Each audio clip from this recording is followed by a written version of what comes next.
5G Techritory 2022 here in Riga, Latvia, and all around the world, because we are going not only digital but also phygital, which means we are in physical form here in Riga and also online everywhere in the universe.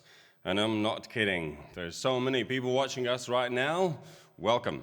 I'm Valdis Melders and I'll be your MC for today. MC means many concerns. Why? Because that's what we are talking about. For example, some people were concerned that yesterday there was a panel on 6G. We're still working on 5G. What are you talking about? Yes, it is a surprising time, but not to worry, everything will be in order.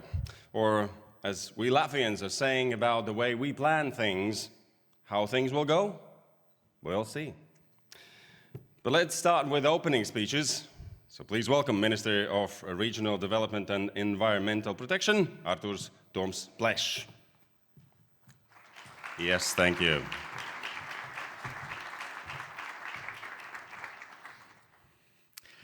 Dear ladies and gentlemen, and guests, and all of the viewers who are watching this event online, it is truly my pleasure to open the second day of 5G Techritory Forum, and I hope that this name won't be changed that fast as we see it on the video. We are also talking about 6G future, but there's still a lot to do on 5G technology development. Talking about this forum, it has grown from the idea of collaboration to one of the most significant trendsetters and platforms for future-proof debate in the region. It brings together policymakers, governments, telecommunication hardware developers, vendors, operators, startups, city planners, and many other stakeholders from Europe and beyond to work together for a more intelligent, connected, and environmentally friendlier future. 5G represents a mind shift in an immense era of connectivity, and this impacts not only internet speed, but the economy and social welfare as a whole, with intelligent and autonomous systems, global collaboration for increased cybersecurity, facilitating green processes, and the circular economy in manufacturing, and so much more. National policy is a combination of instruments that should ensure a lot of Christmas gifts for 5G generation. So let me share some of the examples from Latvian national digital transformation policy. Firstly, we are working intensively with public institutions to make more and more data accessible. Our open data portal demonstrates the swiftly rising availability of datasets of different kinds. In addition, data security aspects are our top priority for policy development, ensuring that data is shared with private sector players, balancing the flow and the use of data while preserving high privacy, security, and ethical standards. And we are working to ensure the merger of physical and virtual world with smart municipalities and digital twins. In addition to that, we multiply and strengthen our drone expertise of researchers and businesses with the aim to serve civil and military needs. At the same time, we are expanding 5G pilot areas for next generation mobility development, and our cities are transferring their operations to 5G edge cloud, and we are building the longest 5G highway along the Rail Baltica. While working on the vision of this future technology, we are also observing several trends that may lead us to the next technological revolution. And here I'm talking about extended reality, also 6G, and the metaverse. And the strategic role of this forum in shaping the future is demonstrated by the MetaCity Smart Partnership Memorandum of Understanding, which will strengthen the operational, flexible, and inclusive partnership between industry, policymakers, and the education and science sector. I would like to highlight the importance of the memorandum alongside strategic partnership, strengthening STEAM element across sectors, as well as addressing challenges of this legal framework, preparing society for the cultural, environmental challenges and changes. And as the final point, I wish to encourage everybody to see this 5G Techritory as a platform for development of other perspectives, cross-border projects, for closer collaboration, and many innovative ideas. Because 5G, as we all understand, is not unforeseeable future. 5G is here and now. Thank you very much. I hope and I wish you all a fruitful discussions and very good forum today. Thank you very much. Thank you, Mr. Minister. And now please welcome Deputy Secretary General of OECD, Ulrik Westergaard Knudsen. Thank you.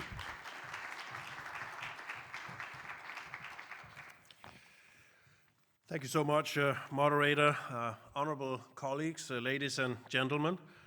I had the pleasure of speaking to you last year, virtually that was, and it's really good to be able to be here digitally, as the moderator said today. But already then, last year, I underscored the need for greater network quality to serve our economies and to serve our societies. Now, 1 year later, as we come out of the worst part, I hope, of the pandemic, the reliance on digital technologies has never been this high, and the digital transformation has become even more important to businesses and individuals.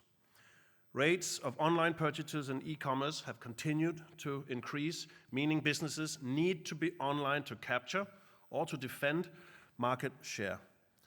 Businesses that do adopt digital technologies are simply better able to reach new markets and develop better insights into their own customer base. But not all businesses are digitalizing at the same rate. In fact, OECD data shows that the largest and already digital companies managed to digitalize to an even greater extent than small businesses. This risks increasing industry concentration, potentially at the expense of small businesses and potentially also at the expense of long-term productivity growth. So we need to do more to drive the adoption of digital tools across our economies, starting with providing fast and high-quality communication infrastructure. Access to high-quality networks across the OECD is far from universal. Significant gaps in access persist among and within countries, and this affects individuals and businesses alike. Territorial differences in connectivity also translate into user experiences that vary substantially from region to region, depending also on where people live and work. Data from self-administered connection speed tests for G20 countries show that download speeds over fixed networks in rural areas are, on average, 31 percentage points below the national average in the last quarter of 2020. So, to allow for equal opportunities, high-quality networks at affordable prices need to be extended to unserved or also underserved areas and populations. We need to build on the momentum that has picked up over the course of the pandemic, as I indicated in the beginning. This year, for example, high-speed fiber overtook copper connections as the primary fixed broadband technology in OECD countries, a major achievement. The share of fiber in total broadband is now 50% or above in 13 OECD countries. And fiber build-out is critical not only for providing fixed broadband services, but increasingly also to enable the latest generations of mobile networks. For 5G to work well, fiber needs to run until the masts.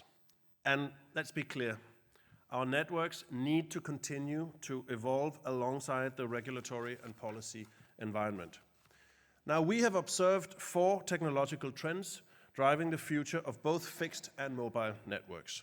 First, the move towards network virtualization. Second, an integration of cloud services into networks.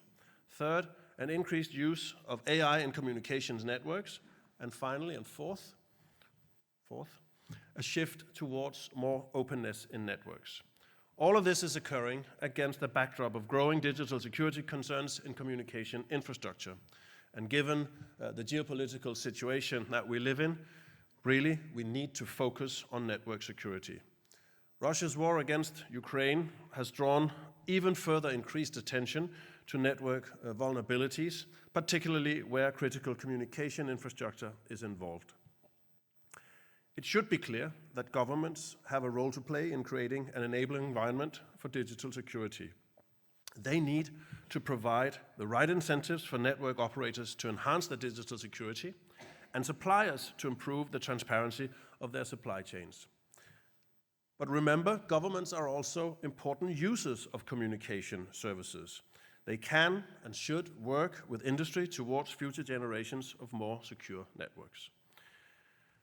Future generations of networks offer, of course, also vast opportunities. They can be more flexible, they can be more sustainable, they can be more secure, allowing us to meet increasing demands in a cost-effective way, catering to a range of use cases in multiple sectors. The bottom line is that better digital security requires strong collaboration between governments and service providers, and this is why settings like today's conference are so important. So, to conclude, how can we, and I'll be brief, shape policies to ensure investment in high-quality connectivity? First, through a sound regulatory framework which fosters competition and provides investment certainty. Second, by strengthening the evidence base. Assessing connectivity through data collection and analysis helps policymakers guide broadband developments, and it also allows users to be true referees, if you like, of competition. We have two important goals here: to better track network performance and network resilience. And third, as networks evolve, so too must policies, of course. Policies to facilitate network rollout are especially important. These include promoting efficient spectrum management, infrastructure sharing, and lowering barriers to deployment. In the coming years, we will need to leverage broadband connectivity to weather storms and also to support the economic recovery. The OECD, my organization, stands ready to support countries in this journey, and I echo the minister in wishing you all a fruitful and productive conference. Thank you.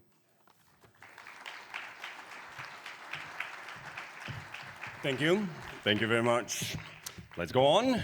We would like to see on the stage President of Hellenic Telecommunications and Post Commission and Chair for 2023 of BEREC, Konstantinos Marcellos. Welcome, Konstantinos, back to stage here for the opening.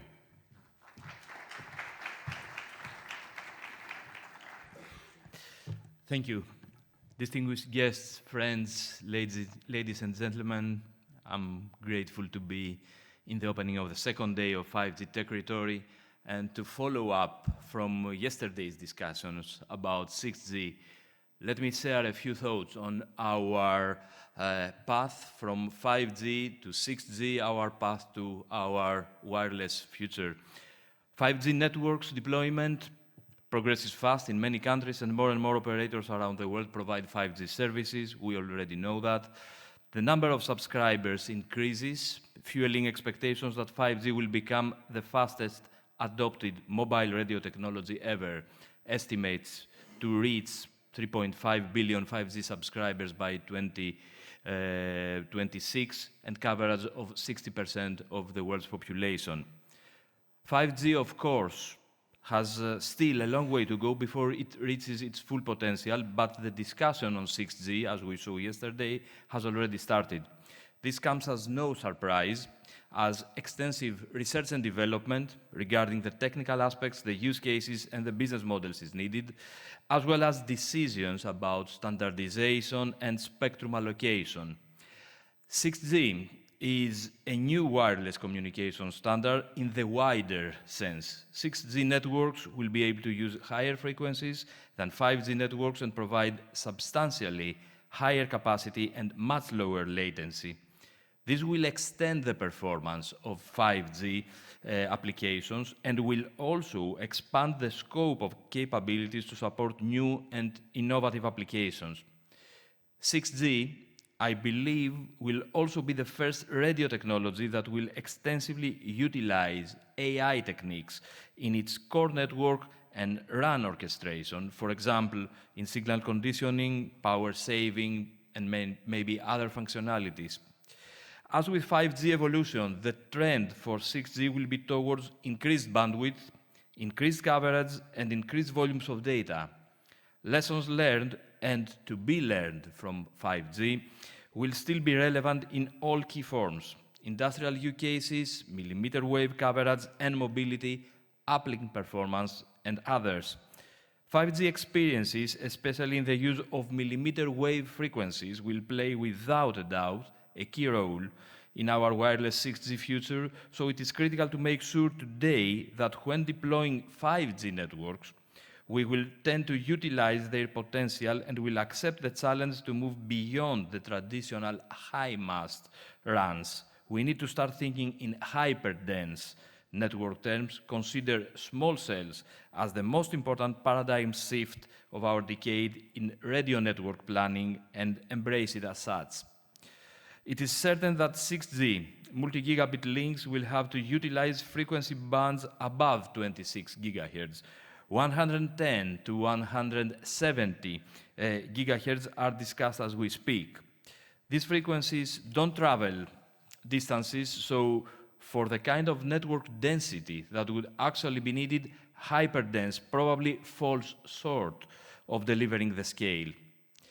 As in early 5G planning days, regulators across the world need to conduct in-depth analysis in order to understand the conditions future implementation of 6G networks will need to face and deal with, and timely identify possible challenges and topics related to this matter. The challenges that we will need to address include, but will not be limited to, work on standards, interoperability, new business models, spectrum availability, coverage, quality of service, security, sustainability, resilience, and maybe others, always keeping in mind that overregulation prevents innovation, especially when we are talking about emerging technologies and ecosystems. As BEREC identified in the case of 5G that we should not rush early with regulations, this will probably need to be the case with 6G. When 5G introduction was at a very early and experimental phase in the European Union, BEREC understood that it was too early to pinpoint and analyze the regulatory aspects of 5G, so preferred to just identify the regulatory aspects that may need BEREC's intervention in the future.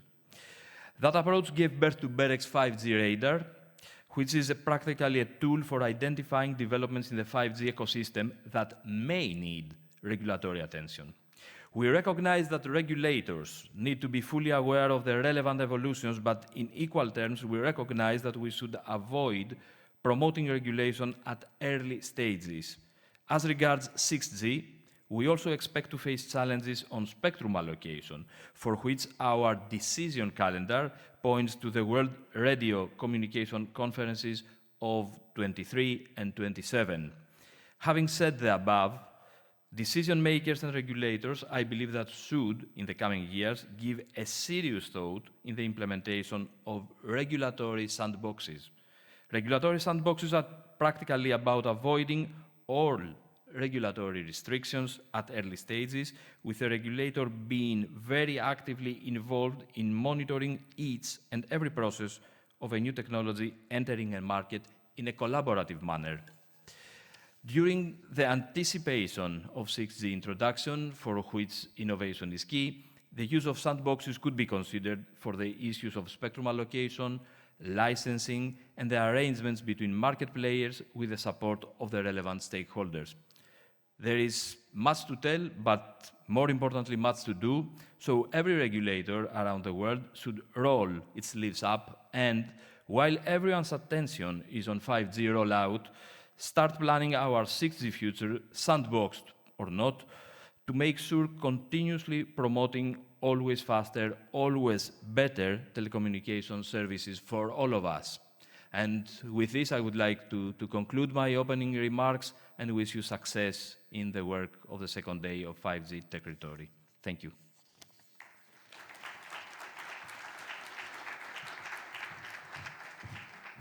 Thank you.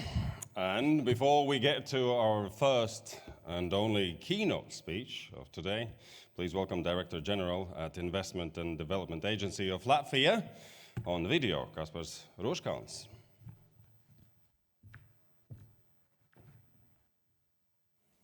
Good morning, ladies and gentlemen. A warm welcome to each and every one of you. We are delighted that today's conference brings together many of the technology world's leading companies and institutions. Events like this allows us to share our experience and build new contacts and teams for future projects. 5G Techritory is now in its 5th year and has become an important meeting point for the industry.